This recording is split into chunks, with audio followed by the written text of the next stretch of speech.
आपले प्रदेशाचे अध्यक्ष माननीय रावसाहेब पाटील दानवे, आदरणीय श्री व्ही सतीशजी, आपल्या प्रभारी सरोजताई पांडे, सन्मान्य सुधीर भाऊ, विनोदजी, चंद्रकांत दादा, पंकजाताई, सुभाष बापू, आपले संघटन मंत्री रवीजी भुसारी, सुजीत सिंह ठाकूर, रामदासजी आंबटकर, अतुलजी भातकळकर, संजयजी कुटे, कपिलजी पाटील, रवींद्रजी चव्हाण, संजयजी केळकर, संदीपजी लेले, माधवीताई नाईक, दयानंद चोरगे, या ठिकाणी मंचावर उपस्थित सर्व आपले सन्माननीय पदाधिकारी, समोर बसलेले सर्व सन्माननीय पदाधिकारी, कार्यकर्ता, भगिनी आणि बंधूंनो, सर्वप्रथम आज ज्यांनी खऱ्या अर्थानं हा महाराष्ट्र आणि हा देश घडवणारा जाणता राजा आपल्याला दिला, त्या आई जिजाऊंच्या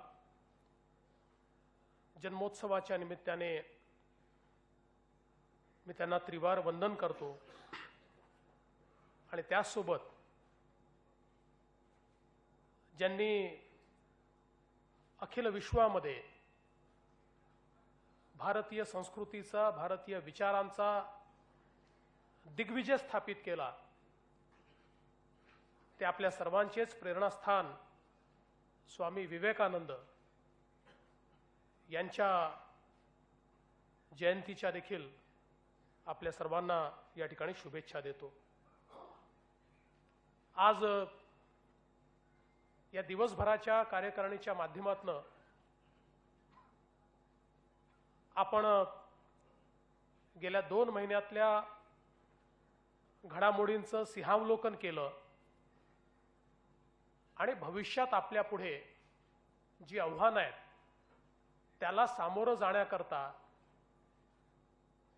आपली भूमिका, आपली योजना ही देखील आज आपण या ठिकाणी मांडली। 2 प्रस्ताव या ठिकाणी झाले, एक राजकीय आणि एक आर्थिक।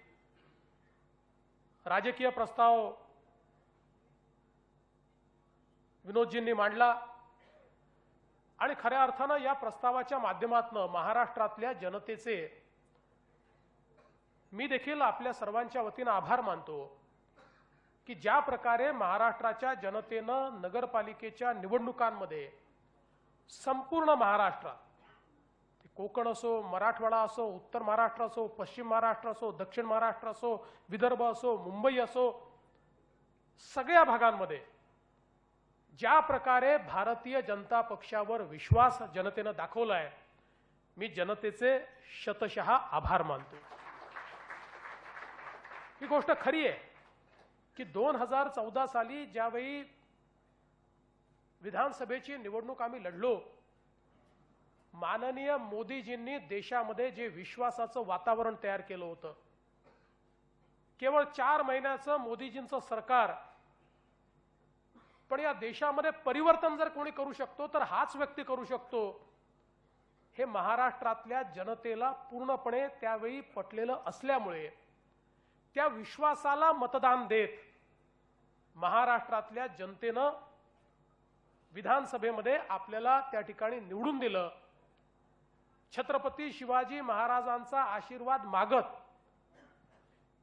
आणि त्यांनी ज्या प्रकारे राज्य केलं त्याच प्रकारे राज्यकारभार चालवण्याचा संकल्प घेत या महाराष्ट्राचं नेतृत्व करण्याची संधी भारतीय जनता पक्षाला मिळाली। आणि मला सांगताना या ठिकाणी आनंद वाटतो की गेल्या 2 वर्षांमध्ये तेच विश्वासाचं वातावरण आम्ही या महाराष्ट्रामध्ये तयार करू शकलो। आव्हानं खूप होती, दुष्काळाचं आव्हान होतं, ज्या प्रकारे आमचा शेतकरी या दुष्काळानं होरपळला होता, ज्या प्रकारची अवस्था शेतकऱ्याची होती, प्रचंड मोठं आव्हान। एकीकडे रिकामी असलेली तिजोरी आणि दुसरीकडे पाणी नाही, अन्न नाही, पीक नाही, अशा प्रकारची अवस्था। आणि त्या अवस्थेमध्ये देखील अत्यंत विश्वासानं आम्ही सामोरं गेलो। आणि माननीय मोदीजी नेहमी म्हणतात की केवळ आव्हान समजू नका, आव्हानाला संधीमध्ये रूपांतरित करा. त्या आव्हानाचं संधीत रूपांतर आम्ही केलं. 2 वर्ष सातत्याने दुष्काळाची झगडत जलयुक्त शिवार सारखी एक योजना करून जो दुष्काळानं होरपळलेला महाराष्ट्र होता त्याला जलमय करण्याचं काम हे भारतीय जनता पक्षाच्या नेतृत्वामध्ये करण्याचा प्रयत्न आम्ही केला. आणि 2 वर्षामध्ये 4000 गावं ही दुष्काळमुक्त त्या ठिकाणी केली. जे विश्वासाचं वातावरण वेगवेगळ्या विभागांमध्ये काम करत असताना वेगवेगळ्या योजनांच्या माध्यमातून शहरं असो गावं असो सगळीकडे परिवर्तन झालं पाहिजे, सगळ्या समाजाच्या जीवनामध्ये परिवर्तन झालं पाहिजे, अशा प्रकारचा प्रयत्न आम्ही केला. त्यातनं जो विश्वास तयार झाला निश्चितपणे लोकांनी त्या विश्वासाला पाठबळ दिलं. माननीय मोदीजींच्या नेतृत्वामध्ये ज्या प्रकारे काळ्या पैसा आणि भ्रष्टाचाराच्या विरुद्धची लढाई सुरू झाली आणि या लढाईमध्ये ज्याचा उल्लेख या ठिकाणी आर्थिक प्रस्तावामध्ये माननीय सुधीर भाऊंनी मांडला आणि आशिषजींनी त्याला अनुमोदन दिलं. नोटाबंदी हा केवळ एकमेव विषय नव्हता, तर मोदीजींनी आल्यानंतर पहिल्या दिवसापासून काळ्या पैशाच्या विरुद्ध एक सिस्टमॅटिक लढाई सुरू केली आणि एक एक पाऊल उचलत ज्या प्रकारे नोटाबंदीचा निर्णय त्यांनी घेतला, खऱ्या अर्थानं या ठिकाणी हे तर स्पष्टच झालं की या नोटाबंदीच्या निर्णयाला महाराष्ट्रातल्या जनतेनं आणि देशातल्या जनतेनं पूर्ण समर्थन दिलं. आणि म्हणून खऱ्या अर्थानं आजच्या प्रस्तावामध्ये आपण केवळ मोदीजींचं अभिनंदन केलं नाही, ते तर अभिनंदनाचे पात्र आहेतच, कारण असे फार कमी नेते असतात की जे आपलं राजकीय आयुष्य पणाला लावून आपली राजकीय कारकीर्द पणाला लावून देशाच्या हितामध्ये निर्णय करतात. असे फार कमी लोक असतात. अशा प्रकारचा निर्णय केल्यानंतर आपली राजकीय कारकीर्द संपू देखील शकते. अशा प्रकारच्या विषयांची कधीच मोदीजी चिंता करत नाही आणि म्हणून त्यांचं तर आपण अभिनंदन केलंच, पण त्यासोबत महाराष्ट्राच्या आणि देशाच्या जनतेचं अभिनंदन केलं की ज्या जनतेनं ताकदीनं या ठिकाणी या निर्णयाला पाठिंबा दिला. तो गरीब माणूस, तो मध्यमवर्गीय माणूस, तो रांगेत उभा होता आणि रांगेत उभा असताना त्याला ज्यावेळेस टीव्हीचे लोक जाऊन विचारायचे त्यावेळेस तो म्हणायचा, हो थोडा त्रास होतो, रांगेत उभं राहावं लागतंय, पण तरी तो सांगायचा आमचं याला समर्थन आहे, कारण आम्हाला माहिती आहे की मोदीजींनी घेतलेला निर्णय काळ्या पैशाच्या विरुद्ध, भ्रष्टाचाराच्या विरुद्ध हा निर्णय या ठिकाणी घेतलाय आणि त्याला समर्थन लोकांनी दिलं. ज्या प्रकारे वेगवेगळ्या समाजाच्या समस्या सोडवण्याचा प्रयत्न आम्ही या ठिकाणी केला. खरं म्हणजे समस्या अनेक आहेत. आमचा बिलकुल असा दावा नाही आहे की 2 वर्षामध्ये महाराष्ट्र आम्ही सगळं आलबेल केलाय, सगळ्या समस्या संपल्या आहेत, सगळ्या गोष्टींवर तोडगा निघालाय. पण या महाराष्ट्रात एक भावना लोकांच्या मनामध्ये निश्चित आम्ही तयार केली की आमचे प्रयत्न प्रामाणिक आहे, आमची दिशा योग्य आहे आणि प्रामाणिक प्रयत्न आणि योग्य दिशेने गेलं तर या महाराष्ट्रातले सगळे प्रश्न या ठिकाणी संपू शकतात. खरं म्हणजे एक वेगळ्या प्रकारचं राजकारण या महाराष्ट्रामध्ये आम्ही सुरू केलंय. एक राजकारण होतं की राजकीय फायद्याकरता समाजाला समाजासमोर आणायचं. मग निवडणुका आल्या की कधी ब्राह्मण येतर, कधी मराठा वर्सेस ओबीसी, कधी दलित वर्सेस दलित येतर, वेगवेगळ्या समाजांना एकमेकाच्या पुढे आणून बागुलबुवा उभा करायचा आणि त्या बागुलबुव्यामध्ये इतर सगळ्या प्रश्नांना त्या ठिकाणी पाठीमागे टाकायचं. अशा प्रकारचा जो प्रयत्न होता, आम्ही अतिशय सकारात्मकतेनं एकेका प्रश्नाला पुढे गेलो. या ठिकाणी मराठा समाजाचं आंदोलन होतं, मोठे मोर्चे निघाले, अत्यंत शिस्तबद्ध अशा प्रकारचे मुकमोर्चे निघाले. राज्य सरकारने त्याला पूर्णपणे सकारात्मक अशा प्रकारचा प्रतिसाद दिला. या मोर्चातल्या ज्या ज्या मागण्या होत्या त्या प्रत्येक मागणीवर राज्य सरकारने त्या ठिकाणी कारवाई केली. आरक्षणाचा मुद्दा आहे तो त्या ठिकाणी कोर्टामध्ये आहे, पण त्याही ठिकाणी 2700 पानाचं ऍफिडेव्हिट हे राज्य सरकारने तयार केलं. आज या प्रकारचे सगळे प्रश्न हे या राज्यामध्ये योग्य प्रकारे सुटले पाहिजेत. मागासवर्गीय आयोगाची रचना केली. राजश्री शाहू महाराज यांच्या नावानं आपण योजना तयार करून जे आमचे लोक या ठिकाणी शिक्षणापासून वंचित राहत होते, ज्या शिक्षणाचं खासगीकरण काँग्रेसने केलं त्यातलं व्यापारीकरण झालं आणि त्या व्यापारीकरणातनं सामान्य माणसाच्या मुलाला शिकता येणार नाही अशा प्रकारची व्यवस्था उभी राहिली. आणि हा असंतोष आहे, तो असंतोष या व्यवस्थेचा जनक आहे. या व्यवस्थेतनं हा असंतोष तयार झालेला आहे. तो असंतोष दूर करण्याकरता या ठिकाणी आपण त्यांना शिक्षणाची संधी मिळाली पाहिजे म्हणून राजश्री शाहू महाराज सारखी योजना तयार केली. सारखं आज या ठिकाणी एक महत्वाचं इन्स्टिट्यूशन आपण तयार करतोय. एक नाही, सगळेच जे मुद्दे आहेत त्या मुद्द्यांच्या संदर्भात सामोरं जाऊन त्या ठिकाणी आम्ही सकारात्मक आहोत आणि केवळ भाषणांमध्ये नाही तर कृतीमध्ये आहोत. माझा दावा आहे, गेल्या 15 वर्षातल्या कुठल्याही सरकारनं समाजाच्या या मुद्द्यांवर एवढी सकारात्मकता कधीतरी दाखवली आहे का, हे कुठल्याही सरकारने या ठिकाणी सांगून द्यावं. कारण आम्हाला राजकारण करायचं नाही आहे, आम्हाला समाजाला सोबत घेऊन पुढे जायचं आहे. आज ओबीसी समाजाकरता या ठिकाणी मंत्रालयाची निर्मिती केली. काय कारण होतं? इतक्या वर्षाची मागणी होती. आम्ही ओबीसी समाजात जो एक मोठा घटक आहे, आज इतका मोठा घटक आमच्या समाजाचा हा सगळा ओबीसी समाज आहे. 18 पगड जातींमध्ये त्या ठिकाणी आमचा ओबीसी समाज या ठिकाणी विखुरलेला आहे. या सगळ्या समाजाला पुढे नेण्याकरता आपण योजना तर तयार केल्या, पण त्या योजनांचं संचालन करण्याकरता आपण सामाजिक न्याय मंत्रालयामध्ये त्यांना टाकून दिलं. सामाजिक न्याय मंत्रालयाचा व्याप मोठा. अनुसूचित जाती करता योजना चालवायच्या, स्पेशल कंपोनंट प्लॅन चालवायचे, दिव्यांगांकरता योजना चालवायच्या आणि मग त्यातलाच एक भाग म्हणून ओबीसीच्याही योजना चालवायच्या. त्यामुळे या ओबीसी घटकाच्या संदर्भात ज्या वेगानं निर्णय व्हायला पाहिजे होते, ज्या वेगानं त्याच्या योजना चालायला पाहिजे होत्या, ओबीसीचं महामंडळ, ज्या महामंडळाला कधी आपण 2 पैसे देखील दिले नाही, ते योग्य प्रकारे जर चालवलं तर त्या माध्यमातून हा जो आमचा ओबीसी तरुण आहे त्याच्या हाताला काम देता येईल, त्याचं आपल्याला कौशल्य प्रशिक्षण करता येईल. याकरता या ठिकाणी राज्य सरकारनं ओबीसीचं वेगळं मंत्रालय तयार केलं आणि त्या माध्यमातून आज एकीकडे या मंत्रालयाच्या माध्यमातून स्कीम्स इफेक्टिव्हली चालल्या पाहिजे आणि दुसरीकडे आज आमचा जो सगळ्यात महत्वाचा घटक आहे शेतकरी, या शेतकऱ्याला त्या ठिकाणी खऱ्या अर्थानं आमच्या शेतकऱ्याच्या मुलांना स्किल मिळालं पाहिजे. याकरता आमच्या स्किल विभागाच्या माध्यमातून 3 लाख शेतकऱ्यांच्या मुलांना त्या ठिकाणी कौशल्य प्रशिक्षित करून प्रशिक्षित शेतकरी तयार झाला पाहिजे आणि त्या माध्यमातून या ठिकाणी अण्णासाहेब पाटील आर्थिक विकास महामंडळाच्या माध्यमातून एक मोठी प्रशिक्षणाची व्यवस्था उभा करण्याचं काम या ठिकाणी राज्य सरकारच्या वतीनं केलं गेलं. प्रत्येक समाजाला या ठिकाणी सोबत घेऊन पुढे जाण्याचा आमचा प्रयत्न आहे. धनगर समाजाचा प्रश्न आहे, त्याकरता देखील राज्य सरकारने कुठेही त्या ठिकाणी मागे न जाता अतिशय स्पष्ट भूमिका घेतली. एकीकडे आदिवासींच्या आरक्षणाला कुठलेही आम्ही त्या ठिकाणी धक्का लावणार नाही, पण त्याच वेळी धनगर समाजाला देखील त्यांचा न्याय मिळाला पाहिजे याकरता कारवाई आम्ही सुरू केली. कशा प्रकारे मागच्या सरकारने लबाडी केली, ती लबाडी आम्ही समोर आणली आणि आम्ही ही लबाडी समोर आणल्यामुळे आज समाजाचा निश्चितपणे विश्वास हा आमच्यावर आहे आणि त्याची देखील कारवाई या ठिकाणी आपण सुरू केलेली आहे. वेगवेगळ्या समाजांना घेऊन पुढे जायचं आहे. आज ज्या प्रकारे इफेक्टिव्हली आमच्या अनुसूचित जाती करता, अनुसूचित जमाती करता एक योजना राज्य सरकारने तयार केली. आपण बघितलं, अनुसूचित जमातीच्या आमच्या विद्यार्थ्यांकरता नामांकित शाळांची योजना केली. दरवर्षी 25,000 अनुसूचित जमातीचे आमचे विद्यार्थी हे नामांकित शाळांमध्ये त्या ठिकाणी शिकतायत, त्यांच्या जीवनामध्ये परिवर्तन होत आहे. आज आम्ही ठरवलं या ठिकाणी, हंसराज भैया वर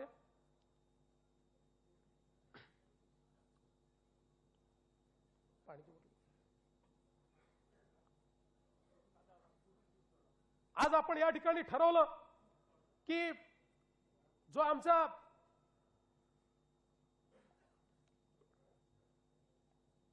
अनुसूचित जमातीचा आमचा जो विद्यार्थी आहे, या विद्यार्थ्यांनी केवळ आश्रमशाळेत का शिकावं, त्यांनी नामांकित शाळेत का शिकू नये.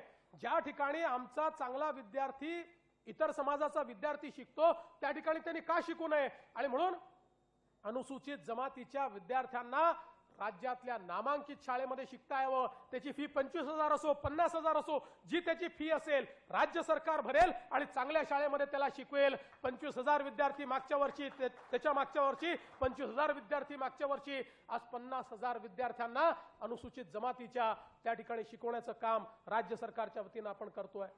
आज अनुसूचित जातीचे, अनुसूचित जमातीचे आमचे जे विद्यार्थी ज्यांना हॉस्टेलमध्ये प्रवेश मिळत नाही आणि हॉस्टेलमध्ये प्रवेश मिळत नाही म्हणून त्या ठिकाणी जे शिकू शकत नाही त्यांच्याकरता योजना केली आणि ते जर बाहेर राहणार असतील तर त्यांचा सगळा खर्च हा राज्य सरकारच्या वतीनं दिला जाईल. अशा प्रकारचं काम हे राज्य सरकारनं आपल्या योजनांच्या माध्यमातून केलं.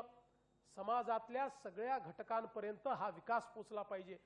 आम्हाला समाज एकमेकांसमोर उभे करायचे नाही आहेत, आम्हाला सगळ्या समाजांना सोबत घेऊन पुढे जायचं आहे. कारण आमच्या माननीय मोदीजींनी आम्हाला एकच संदेश दिलाय, सबका साथ सबका विकास.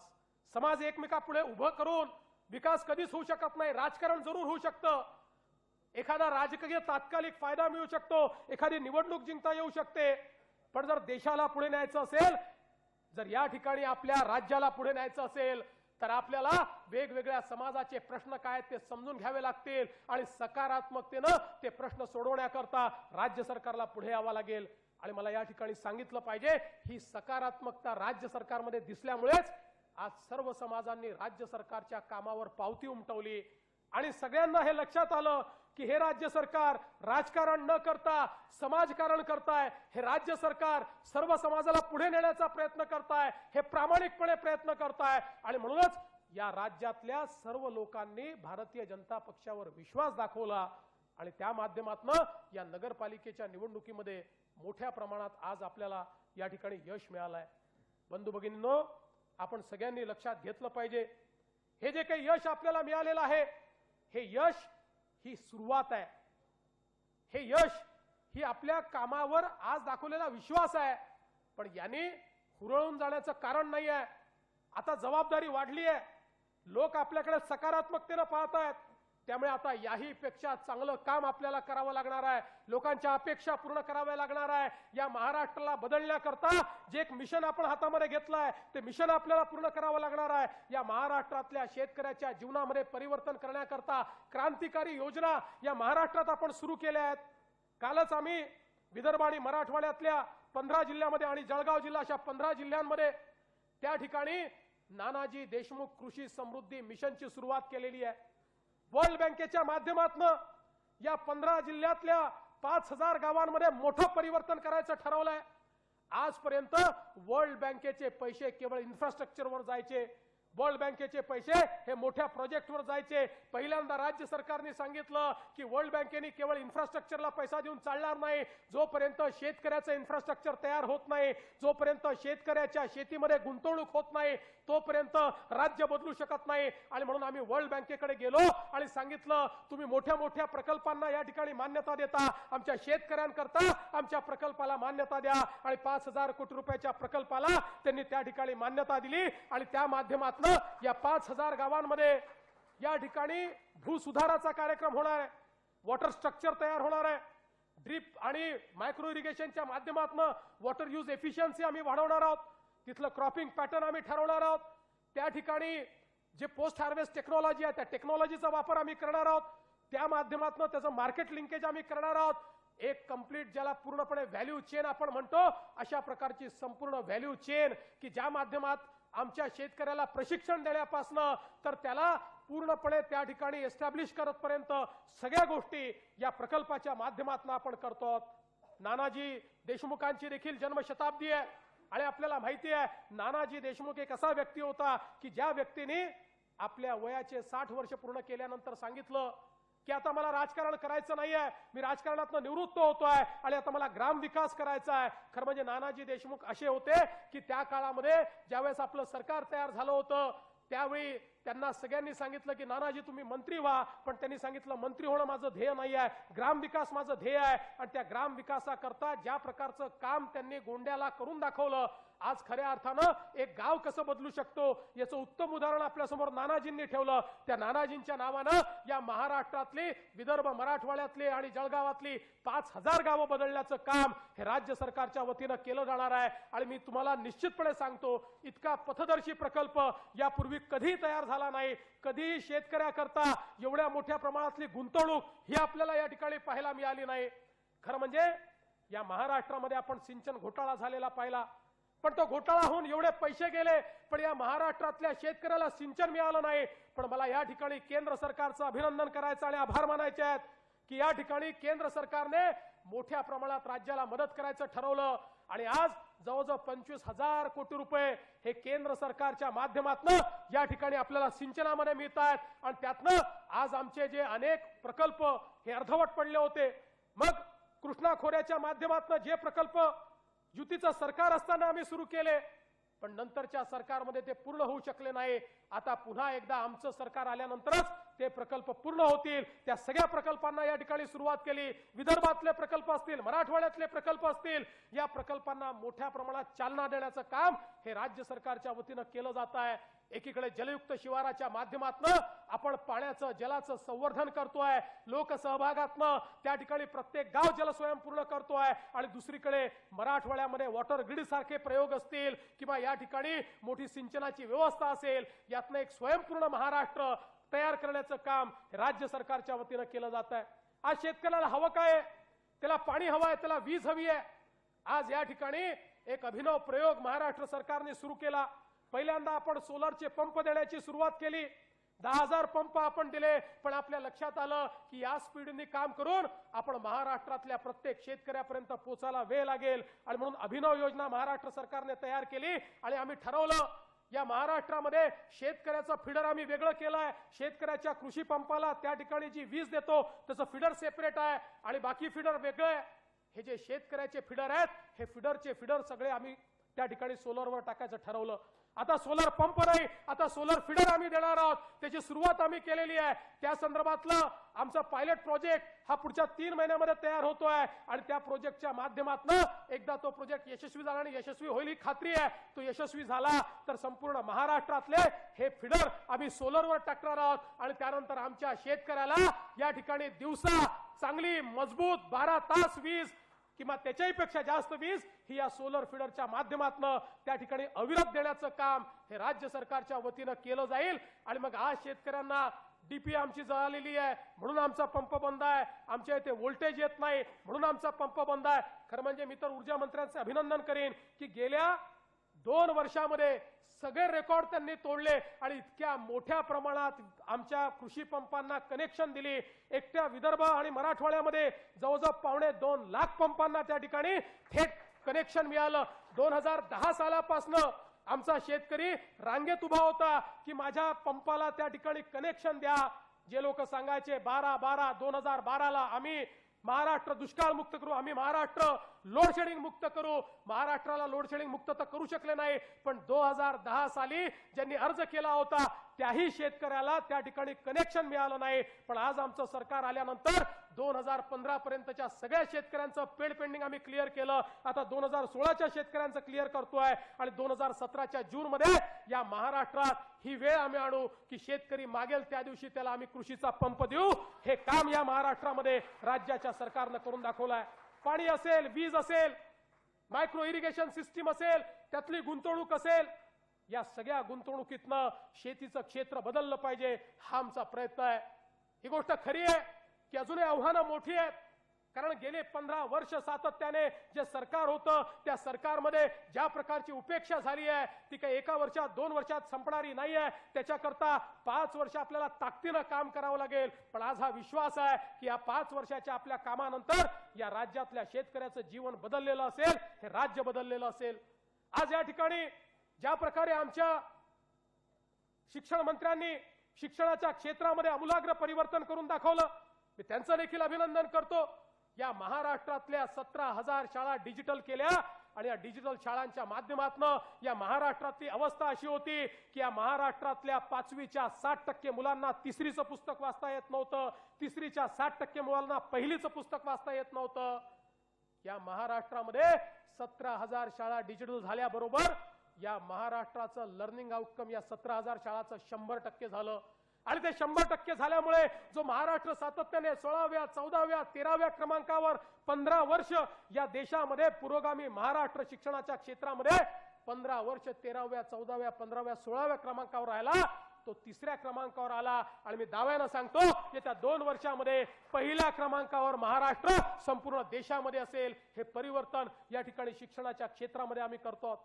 आज ग्रामीण भागापर्यंत कनेक्टिव्हिटी नेण्याचं काम राज्य सरकारच्या वतीनं आपण सुरू केलं। शेवटी एक काळ असा होता की रस्ता पोचला तर गावाची अवस्था बदलायची, कारण त्या रस्त्याच्या माध्यमातून त्या गावापर्यंत खऱ्या अर्थानं विकास पोचायचा, रस्त्याच्या माध्यमातून शिक्षण आणि आरोग्य पोचायचं, रस्त्याच्या माध्यमातून त्या गावातलं अन्नधान्य फळभाज्या या शहरात पोचायच्या, अर्थव्यवस्थेला चालना मिळायची, ते गाव समृद्ध व्हायचं। आज आपण त्याच्या पलीकडे गेलो आहे। 21व्या शतकामध्ये आपल्याला केवळ या ठिकाणी साधा रस्ता पोचवून चालणार नाही, कम्युनिकेशनचा रस्ता, इन्फॉर्मेशन टेक्नॉलॉजीचा रस्ता, कनेक्टिव्हिटीचा रस्ता त्याच्यापर्यंत पोचवावा लागेल। आणि राज्य सरकारने आणि केंद्र सरकारच्या मदतीनं या ठिकाणी भारत नेट अंतर्गत महानेट प्रोजेक्ट आम्ही हातामध्ये घेतला आणि मी आपल्याला या ठिकाणी सांगतो की 2018 सालच्या डिसेंबर पर्यंत या महाराष्ट्रातलं प्रत्येक ग्रामपंचायत, प्रत्येक आमचं गाव हे या ठिकाणी आम्ही स्मार्ट करू, त्याच्यापर्यंत आम्ही कनेक्टिव्हिटी पोहोचवू, प्रत्येक गावामध्ये कनेक्टिव्हिटी असेल आणि या कनेक्टिव्हिटीचा परिणाम काय होतो हा आपण बघितला। गेल्या काही दिवसापूर्वी सिस्कोचे चेअरमन हे मुंबईमध्ये आले होते आणि ते मुंबईमध्ये आले असताना मुंबईच्या ताज हॉटेलमध्ये सिस्कोचे चेअरमन त्यांनी 808 किलोमीटर दूर नागपूर जिल्ह्यातल्या फेटरीच्या गावामध्ये एका शाळेमध्ये संपर्क तिथनं केला। आपण नागपूर जिल्हा डिजिटल केलाय, तिथल्या सगळ्या ग्रामपंचायती डिजिटल झाल्या आहेत, तिथल्या शाळा सगळ्या डिजिटल आपण करतोय। थेट त्या ठिकाणून ते तिथल्या नागपूरच्या 808 किलोमीटर दूर असलेल्या शाळेतल्या मुलीशी बोलले आणि त्या मुलीचं ज्ञान पाहिल्यानंतर जाताना ते मला म्हणाले की ज्या वेगानं भारत बदलतोय मला हा विश्वास आहे की तुम्ही अमेरिकेला देखील मागे टाकाल।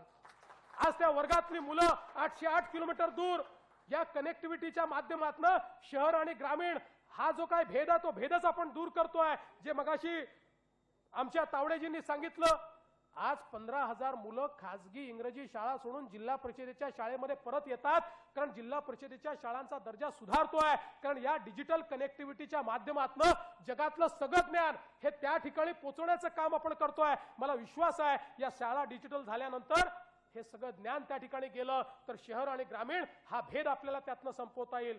त्याच कार्यक्रमामध्ये आम्ही जेजेचे डॉक्टर हे जेजे रुग्णालयात बसवले आणि त्या ठिकाणी फेटरी गावचा सरपंच हा तिथल्या प्राथमिक आरोग्य केंद्रात बसवला आणि या कनेक्टिव्हिटीचा उपयोग करून जेजेच्या डॉक्टरनं या ठिकाणी जेजे मध्ये असा स्टेटोस्कोप लावला आणि त्या ठिकाणी 808 किलोमीटर दूर जो सरपंच बसला होता त्याच्या हृदयाचे ठोके या ठिकाणी जेजे हॉस्पिटलमध्ये त्यांना ऐकायला मिळाले।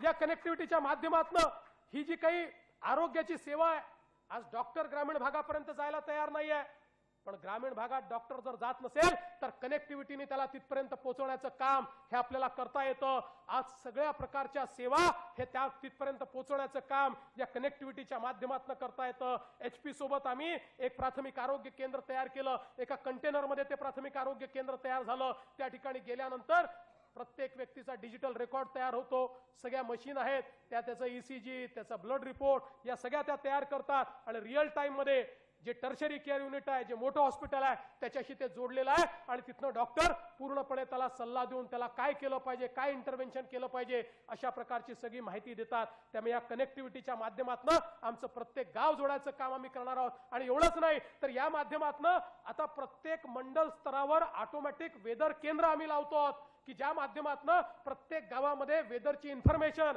पाऊस कधी येणार, तो कसा येणार, त्याची ह्युमिडिटी किती आहे, त्याच्यामध्ये मॉइश्चर किती आहे, या प्रत्येक गोष्टीची माहिती आज आपण त्या माध्यमातून या कनेक्टिव्हिटीचा वापर करून त्या गावापर्यंत पोहोचवण्याचं काम करणार आहोत। आणि त्यासोबत याच कनेक्टिव्हिटीच्या माध्यमातून प्रत्येक गावामध्ये व्हर्च्युअल मार्केट तयार करून आज आमच्या शेतकऱ्याला मिळेल त्या भावामध्ये आपल्या वस्तू विकाव्या लागतात, कारण त्याची कनेक्टिव्हिटी नाही आहे। पण ही कनेक्टिव्हिटी मिळाल्याबरोबर त्या ठिकाणी बसून जगातल्या कुठल्या मार्केटमध्ये काय भाव आहे, देशातल्या कुठल्या मार्केटमध्ये काय भाव आहे, जिल्ह्यातल्या कुठल्या मार्केटमध्ये काय भाव आहे, हे सगळं तो करू शकेल आणि व्हर्च्युअल त्याची विक्री करू शकेल। आणि कनेक्टिव्हिटी मिळाली तर ॲग्रिगेटर्सच्या माध्यमातून त्याचं ट्रान्सपोर्टेशन देखील होऊ शकेल। त्यामुळे एक मोठं मार्केट हे आमच्या शेतकऱ्यांना त्या ठिकाणी उपलब्ध करून देण्याचं काम या कनेक्टिव्हिटीच्या माध्यमातून आपण करणार आहोत। शेवटी तंत्रज्ञानाचा वापर केल्याशिवाय आमची गावं, आमचा ग्रामीण अर्थव्यवस्था ही बदलू शकत नाही। ती बदलण्याचं काम आज राज्य सरकारच्या वतीनं चाललंय। आमची शहरं बदलली पाहिजेत। आज या महाराष्ट्रामध्ये आपण 10 शहरं स्मार्ट शहरं तयार करायचं ठरवलं आणि या माध्यमातून केंद्र सरकारने या ठिकाणी जी काही त्यांची कॉम्पिटिशन आहे त्या कॉम्पिटिशन मधनं 10 शहरांना मान्यता दिली, त्यातली 7 शहरं समाविष्ट झाली, 3 शहरं पुढे समाविष्ट होतील आणि आमची शहरं आम्ही बदलतो। आज मुंबईमध्ये आपण बघितलं, मुंबईच्या CCTVचं मगाशी या ठिकाणी उदाहरण दिलं गेलं। आज देशातलं एक अत्यंत आधुनिक अशा प्रकारचं कमांड अँड कंट्रोल सिस्टीम ही मुंबईमध्ये आपण सुरू केली आहे आणि या कमांड अँड कंट्रोल सिस्टीमच्या माध्यमातून एकीकडे मुंबईचा सर्व्हिलन्स तर आपण करतोच आहोत, पण त्यासोबत त्या सर्व्हिलन्सचा उपयोग करत traffic management, law and order management, म्हणजे आज मुंबईतली परिस्थिती अशी आहे की एखाद्या व्यक्तीने सिग्नल तोडला, तो घरी जायच्या आधी त्याच्या घरी चालान पोचलेलं असतं, कारण हे जे कॅमेरे लावलेले आहेत हे कॅमेरे थेट त्याच्या नंबर प्लेटचा फोटो काढतात। त्या फोटोतनं RTOशी ते जोडलेलं आहे, त्या माध्यमातून RTOतनं कोणाची गाडी आहे हे त्या ठिकाणी समजतं आणि त्याच्याकडे ते चालान पोचतं। आणि म्हणून आधुनिक तंत्रज्ञानाचा वापर करून आमची शहरं चांगली झाली पाहिजेत, ती सस्टेनेबल झाली पाहिजेत, अशा प्रकारचा प्रयत्न या ठिकाणी आम्ही करतो आहोत। आज मुंबईमध्ये आपण या ठिकाणी देशातलं पहिलं वायफाय शहर, अनेक लोकांनी घोषणा केली होती आम्ही शहर वायफाय करू, पण ते करू शकले नाहीत। देशातलं पहिलं वायफाय शहर हे मुंबई आम्ही करून दाखवलं, कारण आमचं मुंबई हे देशाची आर्थिक राजधानी आहे, ते देशातलं प्रमुख शहर आहे, ते आमच्या सर्वांचं मानाचं शहर आहे आणि ते शहर या ठिकाणी वायफाय शहर केलं। पुणे आम्ही वायफाय करतोय, नागपूर आम्ही वायफाय करतोय, ठाणे आम्ही वायफाय करतोय, नाशिक आम्ही वायफाय करतोय, या सगळीकडे आम्ही सर्व्हिलन्सची व्यवस्था उभी करतोय आणि त्या माध्यमातून आमच्या शहरांमध्ये आयटीचं बॅकबोन तयार केल्यानंतर स्मार्ट ट्रान्सपोर्टेशन असेल, स्मार्ट सिस्टीम्स असतील, या सगळ्या आम्ही उभ्या करतोय की ज्या माध्यमातून एखाद्या सामान्य नागरिकाला त्या शहरामध्ये आल्यानंतर आपल्या मोबाईलचा उपयोग करून सगळ्या गोष्टी त्या ठिकाणी करता येतील। तिथे राहणाऱ्या नागरिकाला आपल्या सगळ्या सोयी सुविधा या मोबाईलच्या माध्यमातून प्राप्त करून घेता येतील। पूर्ण पारदर्शिता, कोणाकडे जाण्याची आवश्यकता नाही, कोणाची हाजीहाजी करण्याची आवश्यकता नाही। कालच आपण 7/12 देखील माननीय चंद्रकांत दादा या ठिकाणी आहेत, तो देखील आता आपण डिजिटाइज फॉर्मॅट मध्ये देणं सुरू केलं। त्याचा पहिला किऑस्क आपण लावला। आता 7/12 करता पुढच्या 6 महिन्यामध्ये सगळीकडे आपले ही व्यवस्था उभी राहिल्यानंतर काल 2 जिल्हे आपण केले। आमच्या कुठल्याही शेतकऱ्याला 7/12 करता तलाठ्याच्या चक्रा माराव्या लागणार नाही, तर तो केवळ आमच्या किऑस्कवर गेला आणि त्या ठिकाणी त्यांनी 20 रुपये टाकले आणि आपले जी काही माहिती आहे ती माहिती भरली की त्याच ठिकाणी डिजिटली साइन अशा प्रकारचा 7/12 त्याला मिळणार आहे। त्यामुळे त्याला चक्रा मारायची आवश्यकता नाही आहे, कोणी त्याला फसवू शकणार नाही आहे आणि मग खोटे 7/12 तयार करून जी काही बदमाशी होते तिच्यावरही मोठा चाप या ठिकाणी लागणार आहे। आणि म्हणून शहर असो गाव असो, प्रत्येक ठिकाणी या टेक्नॉलॉजीचा उपयोग करून लोकांच्या जीवनामध्ये पारदर्शिता आणायची, परिवर्तन आणायचं। शेवटी आम्हाला जी सत्ता पाहिजे ती सत्ता या केवळ सत्ता गाजवण्याकरता नको आहे, तर माननीय मोदीजींनी ज्या पारदर्शितेची सुरुवात या देशामध्ये केली तीच पारदर्शिता प्रत्येक शहरामध्ये असली पाहिजे, प्रत्येक गावामध्ये असली पाहिजे। आपला खर्च केलेला पैरपै योग्य प्रकारे खर्च होतोय याची शाश्वती त्या प्रत्येक व्यक्तीला असली पाहिजे आणि त्यासोबत नागरिकांना रिस्पॉन्सिव्ह अशा प्रकारचा गव्हर्नन्स, त्यांना प्रतिसाद देणारं अशा प्रकारचं सरकार हे तयार झालं पाहिजे आणि त्या दृष्टीने मोठ्या प्रमाणात हे काम आपण करतोय। त्यामुळे शहरं बदलायची आहेत। आज जेवढ्या मोठ्या प्रमाणात शहरांच्या व्यवस्थांकरता आपण पैसे देतोय, पिण्याचं पाणी असेल, त्या ठिकाणची गटर लाईन असेल, याकरता जेवढ्या मोठ्या प्रमाणात आपण पैसा देतोय यापूर्वी कधी सरकारने दिलेला नाही। या सगळ्याच्या माध्यमातून एक शाश्वत अशा प्रकारचा विकास या ठिकाणी आपण करण्याचा प्रयत्न करतोय आणि हे सगळं करत असताना रोजगाराचा विषय महत्त्वाचा आहे।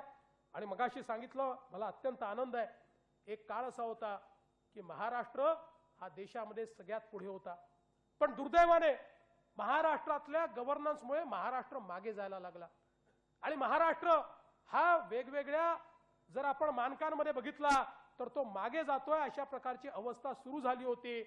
पण बंधू भगिनींनो, आज मला सांगताना आनंद वाटतो, या देशामध्ये जेवढा एफडीआय आला या वर्षामध्ये, जेवढा एफडीआय, त्या एफडीआयच्या फॉरेन डायरेक्ट इन्व्हेस्टमेंटच्या 50% एफडीआय एकट्या महाराष्ट्रामध्ये आला। 68,000 कोटी रुपयाचा एफडीआय हा महाराष्ट्रामध्ये आला आणि आमच्या नंतरचे जे आहेत ते 12-13 हजारावर आहे, कोणी 4 हजारावर आहे, कोणी 2 हजारावर आहे। म्हणजे आता महाराष्ट्राच्या आजूबाजूलाही कोणी नाही, कारण महाराष्ट्राने देशासमोर हे वातावरण करून दाखवलं की we are a serious state.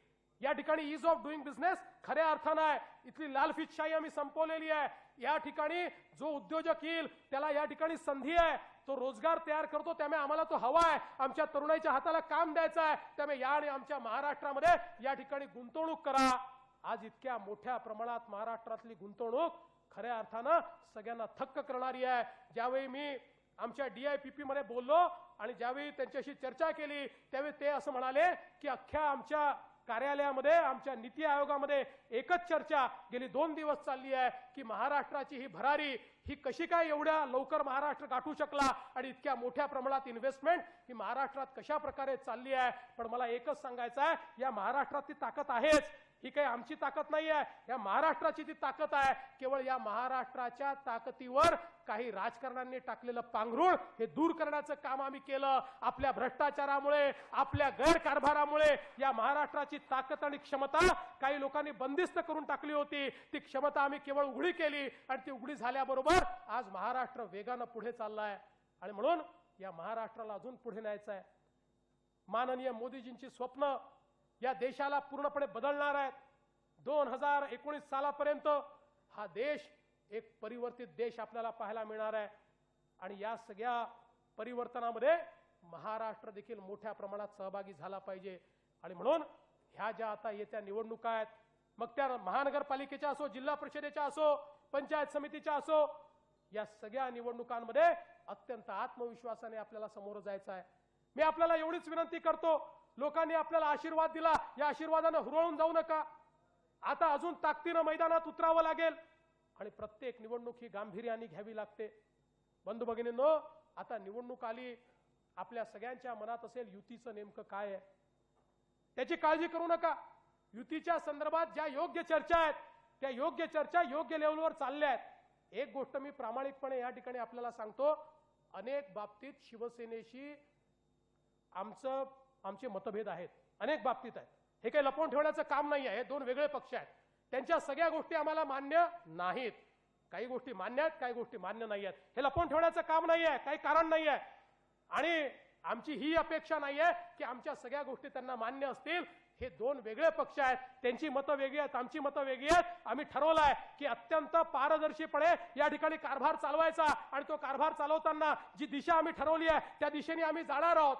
पण या दिशेने जात असताना एक गोष्ट निश्चितपणे आम्हाला ठरवायची आहे, एक गोष्ट आम्हाला निश्चितपणे ठरवायची आहे. आम्ही या ठिकाणी ज्यावेळेस युतीचं बोलतो त्यावेळेस ते बोलण्याचं कारण काय आहे हे आपण समजून घेतलं पाहिजे. हे एवढ्याकरता आम्ही याचा विचार करतो की या देशामध्ये आणि राज्यामध्ये अनेक वर्षानंतर माननीय मोदीजींच्या नेतृत्वामध्ये काँग्रेस मुक्त भारताची संकल्पना उदयास येते आहे. अनेक वर्षानंतर ज्या काँग्रेसनं आणि त्या काँग्रेसच्या कच्च्या बच्चांना, त्यातनं तयार झालेल्या पक्षांना या महाराष्ट्राला आणि देशाला लुटलं, अशा सगळ्या लुटारूंच्या हातून हा देश बाहेर काढण्याचं काम माननीय मोदीजींच्या नेतृत्वात होत आहे. आणि मग हे होत असताना या ठिकाणी पुन्हा या शक्तींना, या ताकदींना बळ मिळणार नाही याची देखील काळजी आपल्याला घ्यावी लागेल. आणि ती काळजी घेण्याकरता या ठिकाणी खऱ्या अर्थानं ही जी युती आहे त्याची बोलणी आम्ही सुरू केलेली आहे. आणि मी आपल्याला एक गोष्ट सांगतो, आता केवळ सत्तेकरता युती नाही आहे. ही जी युती आहे ही अजेंड्यावर युती आहे. ही केवळ सत्ता आम्हाला मिळाली पाहिजे याकरता युती करायची नाही आहे. आमचं अतिशय स्पष्ट मत आहे, या महाराष्ट्रामध्ये परिवर्तन करण्याकरता आणि पारदर्शी महाराष्ट्र तयार करण्याकरता अजेंडा तयार होऊन त्या अजेंड्यावर ही युती झाली पाहिजे.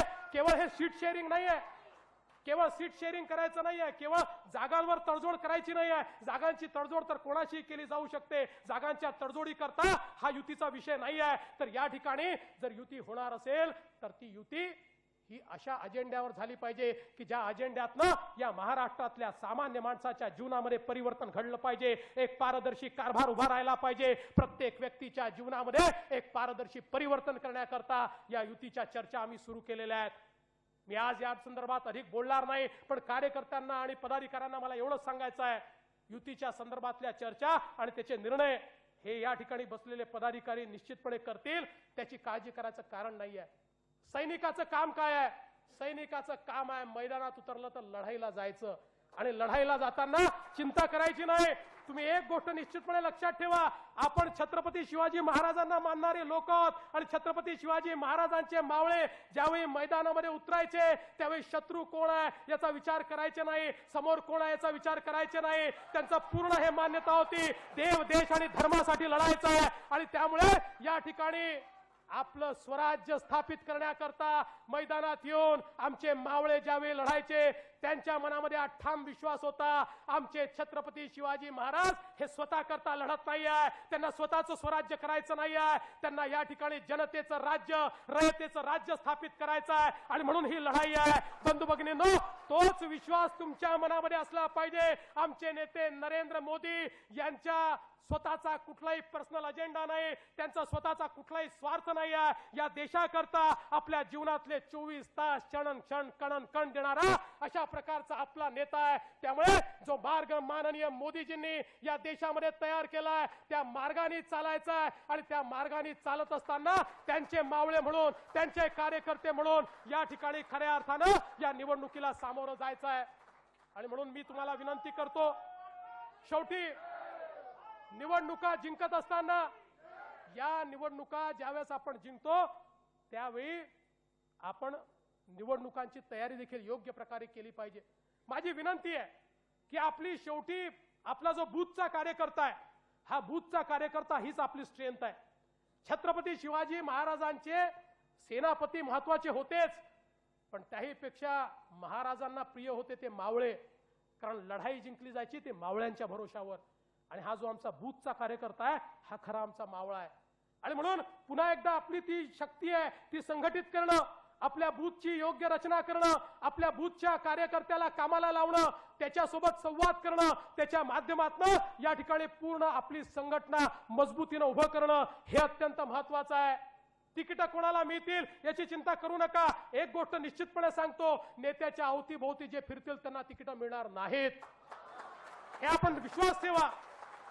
आता या ठिकाणी भारतीय जनता पक्षाची जी भूमिका आहे ती आपल्या सगळ्यांना गेल्या 2-2.5 वर्षामध्ये माननीय मोदीजींच्या कार्यप्रणालीतनं आपल्या सगळ्यांच्या लक्षात आलं असेल। आता नेत्याच्या भोवती फिरणाऱ्याचं या पक्षात भलं होऊ शकत नाही, जनतेच्या भोवती फिरणाऱ्याचंच भलं होऊ शकतं। त्यामुळे आता त्याची काळजी करू नका। अतिशय योग्य प्रकारे प्रत्येक जिल्ह्याचा प्रत्येक ठिकाणचा सर्वे आम्ही केलेला आहे। आम्हाला माहिती आहे तिथे लोकांना काय हवंय, कोण हवंय, या सगळ्या गोष्टी माहिती आहेत। त्याच्यामुळे या ठिकाणी कोणी आपले बगल बच्चे त्या ठिकाणी टाकू शकतील अशा प्रकारचा कोणी विचार करण्याची आवश्यकता नाही आहे। पक्षाचा विचार आणि इलेक्टिव्ह मेरिट या दोन गोष्टी महत्त्वाच्या आहेत। आज मोठ्या प्रमाणात लोक येत आहेत। आज आपले अहमदपूरचे आमदार हे आपल्या सोबत आले, अनेक लोक आज त्यांनी प्रवेश घेतला। हे सगळे जे लोक आहेत हे लोक आज या ठिकाणी येत आहेत कारण आपल्या कामावर त्यांचा विश्वास आहे। त्यांना हे पटलं आहे की हा देश, हा महाराष्ट्र आपण बदलू शकतो। माझी तुम्हाला विनंती आहे, आपलं मन देखील मोठं असलं पाहिजे, आपला परिवार मोठा करा। आपण परिवार मोठा केल्याशिवाय आपण जनतेचे प्रतिनिधी होऊ शकत नाही। नाहीतर काही लोकांचं असं असतं, भारतीय जनता पार्टी आमची कुठेही शाखा नाही, असं चालणार नाही। आमची सगळीकडे शाखा आहे, प्रत्येकाच्या मनामध्ये आम्ही आहोत, प्रत्येकाला सोबत घेऊन जाण्याची तयारी आमची आहे। त्यामुळे मोठ्या मनानं आलेल्या व्यक्तीला स्वीकारा। मी तुम्हाला सांगतो, जे ताकदीचे लोक आहेत त्यांनाच आम्ही घेणार आहोत, जे चांगले लोक आहेत, जे जनतेचे लोक आहेत, जे जनतेत काम करतायत अशाच लोकांना या ठिकाणी प्रवेश देणार आहोत। कोणी आलं म्हणून त्याला प्रवेश मिळणार नाहीये, पण जे लोक पक्षामध्ये इतक्या मोठ्या प्रमाणात येत आहेत, शेवटी आपला परिवार वाढतोय। या वाढत्या परिवारामध्ये आलेल्या प्रत्येक व्यक्तीला मान सन्मान देऊन, आणि हे देत असताना जुन्यांना सोडून द्यायचं नाहीये, जुने नवे सगळे एकत्रित येऊन या शक्तीचा संचय करून ताकदीनं, हिमतीनं आपल्याला या ठिकाणी मैदानामध्ये उतरायचं आहे। आणि म्हणून या निवडणुकांकरता आता तयारीला आपल्या सगळ्यांना लागायचं आहे। आणि येत्या काळामध्ये आपले माननीय अध्यक्ष हे या ठिकाणी वेळोवेळी आपल्याला सूचना देतील, त्या सूचनांप्रमाणे जे काही आपली संघटनेची व्यवस्था आहे ती व्यवस्था तयार करून त्या व्यवस्थेच्या माध्यमातून चांगल्या प्रकारे या निवडणुकांचं संचालन करायचं आहे। या निमित्ताने माननीय अध्यक्षांना माझी विनंती आहे, मोदीजींनी राजकीय पारदर्शितेचं देखील या ठिकाणी आपल्याला अतिशय स्पष्टपणे संकेत दिलेले आहेत। आणि म्हणून निवडणुका या ठिकाणी आपल्याला जिंकत असताना त्या निवडणुकांचा जो निधी आपण उभा करतो, खरं म्हणजे आपण तर त्याचे सगळे अकाउंट्स हे या ठिकाणी देतो, ते आपण सगळे अकाउंट्स व्हेरीफाय करून घेतो। पण तरी देखील मला असं वाटतं की आपण एक इलेक्ट्रॉनिक पेमेंट गेटवे तयार करा आणि आपण निर्णय करू की जे काही पैसे आपल्याला या ठिकाणी स्वीकारायचे आहेत, खरं म्हणजे 20,000 पर्यंत आपल्याला कॅशनी पैसे स्वीकारण्याची देखील परवानगी आहे, पण आपण हा प्रयत्न करू। छोट्या कार्यकर्त्यांनी 1,000 रुपये 2,000 रुपये दिले तर त्यातनंही असा पेमेंट गेटवे तयार करा की त्याला मोबाईलच्या थ्रू ते देता येतील का, त्याला एखाद्या अजून दुसऱ्या आरटीजीएसच्या थ्रू किंवा सोप्या पद्धतीने ते देता येतील का। आमच्या आयटी विभागाचे अनेक लोक या ठिकाणी आहेत, त्यांना माझी विनंती आहे की अशा प्रकारे इलेक्ट्रॉनिकली आपण हा निधी जमा करू शकतो का, याचा देखील प्रयत्न आपण केला पाहिजे। आणि मोठा निधी तर हा कुठल्याही परिस्थितीमध्ये इलेक्ट्रॉनिकली किंवा चेकच्या माध्यमातूनच या ठिकाणी भारतीय जनता पार्टी स्वीकारेल। आणि त्याची सगळी जी काही हा निधी जमा होणार आहे याची सगळी जी माहिती आहे ही आम्ही निश्चितपणे ती तर आमचे अकाउंट्स तर देतोच, पण लोकांना देखील त्या ठिकाणी ती माहिती घेण्याचा पूर्ण अधिकार हा निश्चितपणे असेल। आणि त्यातनं एक अतिशय पारदर्शीपणे ही निवडणूक जी माननीय मोदीजींच्या मनामध्ये आहे, निवडणुकीमध्ये आणि राजकारणामध्ये पारदर्शिता आली पाहिजे, ती पारदर्शिता आणण्याचं काम देखील या माध्यमातून निश्चितपणे आपण केलं पाहिजे। बंधू भगिनींनो, आज खऱ्या अर्थानं देश बदलतोय, महाराष्ट्र बदलतोय आणि या बदलामध्ये एक महत्वाची भूमिका आपल्याला आली आहे। खरं म्हणजे आपलं सर्वांचं सौभाग्य आहे की जो नेता हा देश बदलतोय, जो नेता या देशाला पुढच्या 50 वर्षामध्ये पुढे नेण्याचं काम करणार आहे, हा देश जगातला सर्वोत्तम देश बनवणार आहे, तो नेता आपला आहे, याचा आपल्या सगळ्यांना अभिमान असला पाहिजे। आणि म्हणून आता मगाशी आपल्याला या ठिकाणी गीताच्या माध्यमातून सांगितलं, राष्ट्रभक्ति ले हृदय में हो खड़ा यदि देश सारा, संकटों पर मात कर यह राष्ट्र विजयी हो हमारा। हीच आपली भावना असली पाहिजे। क्या कभी किसने सुना है सूर्य छिपता तिमिर भय से, क्या कभी सरिता रुकी है बांध से बन पर्वतों से, जो न रुकते मार्ग चलते चीर कर सब संकटों को, वर्ण करती कीर्ति उनका तोड़ कर सब असुर दल को, ध्येय मंदिर के पथिक को कंटकों का ही सहारा, राष्ट्रभक्ति ले हृदय में हो खड़ा यदि देश सारा, संकटों पर मात कर यह राष्ट्र विजयी हो हमारा। राष्ट्र विजयी करायचा आहे, महाराष्ट्र विजयी करायचा आहे, या महाराष्ट्रातल्या प्रत्येक व्यक्तीला विजयी करायचा आहे। त्याकरता आपण सर्वांनी सज्ज व्हावं हीच विनंती आपल्याला करतो आणि माझं बोलणं संपवतो। जय हिंद, जय महाराष्ट्र। राष्ट्रगीत